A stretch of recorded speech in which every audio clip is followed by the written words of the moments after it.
eşinizin horlamasından şikayetçiyseniz.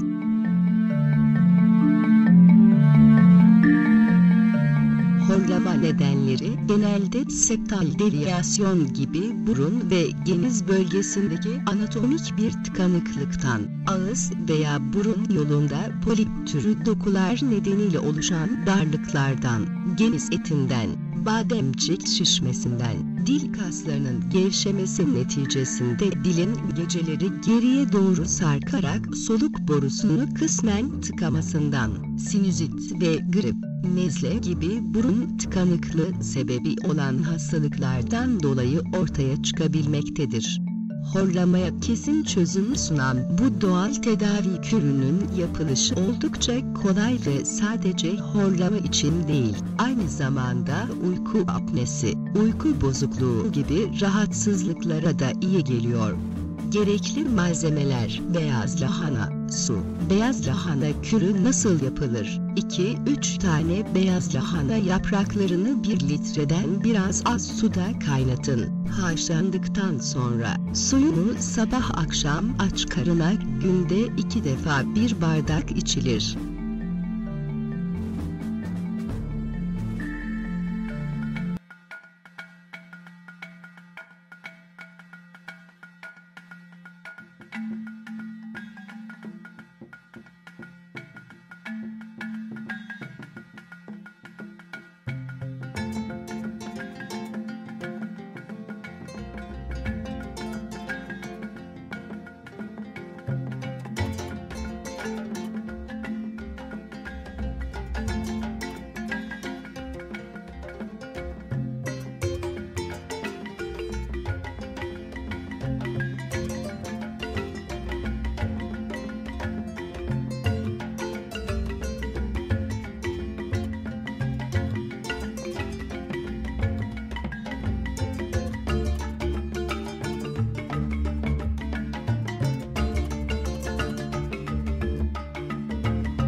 Vücuttaki su eksikliğinin 10 işareti.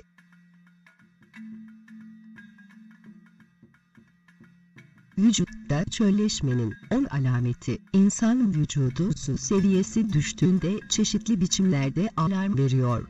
Bedenimizin %70'ini kaplayan su vücut ısısını düzenliyor, eklemlerimizi ve organlarımızı koruyor ve oksijenin hücrelere ulaşmasını sağlıyor.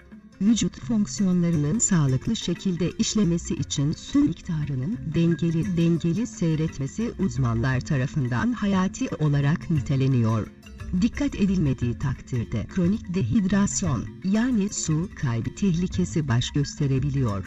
Popüler erkek stil sitesi askmen.com''da yer alan haberde hayati rol oynayan suyun azalması halinde bedenin verdiği başlıca 10 işaret sıralandı.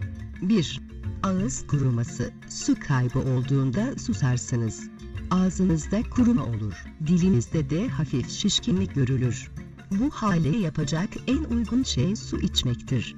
Buna rağmen susuzluk hissi geçmiyorsa o zaman geri planda başka sebepler olabilir. 2.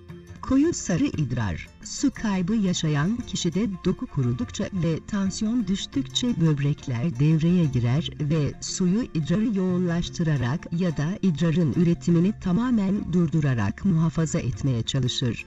Bu durumun sonucunda idrar rengi de koyu sarıya dönüşür. 3.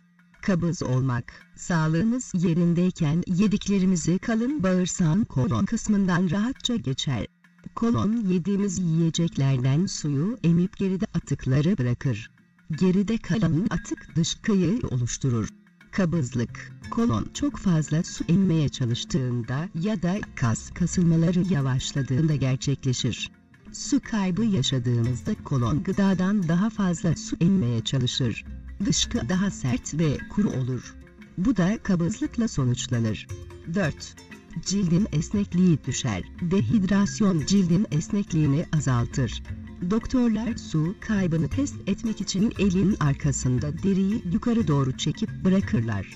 Su seviyesi normalken çekilen deri hemen düşer. Susuzluk varken bu hareket yavaş gerçekleşir. 5.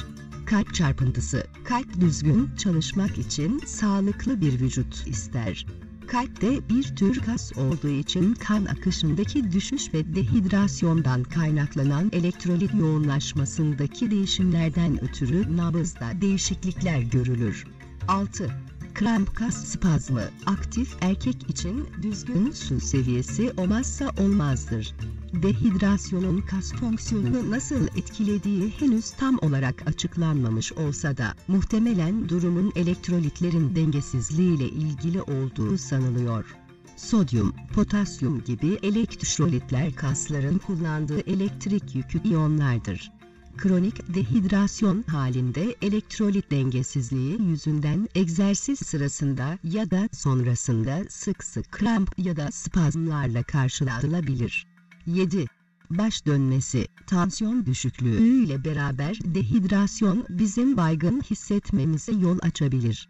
Dehidrasyona bağlı sersemlemenin anahtar işaretlerinden biri çok hızlı ayağa kalkıldığında yaşanan baş dönmesi olarak niteleniyor. 8. Yorgunluk ve tükenmişlik hissi. Vücutta yeterli su miktarı varken su, kan basıncını düzenlemek ve damarlarda yeterli kanı muhafaza etmek için hücrelerden damarlara hareket eder. Kronik dehidrasyonda kan hacmi ve tansiyon düştüğünde kan damlasındaki oksijen içeriği de düşer.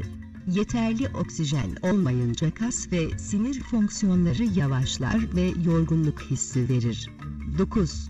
Göz pınarlarının kuruması. Bir insan alar göründüğü halde gözünde yaş gelmiyorsa bu dehidrasyon işareti olabilir. Gözyaşları gözleri genellikle temizler ve kaygınlaştırır. Gözyaşları su barındırır. Dehidrasyon olduğunda gözyaşı üretimi azalır. 10. Vücut ısısının yükselmesi. Su vücut ısısını düzenlemede kritik rol oynar. Vücut ısısı arttığında terlemeye başlarız. Terlemeyle vücut ısısı düşer.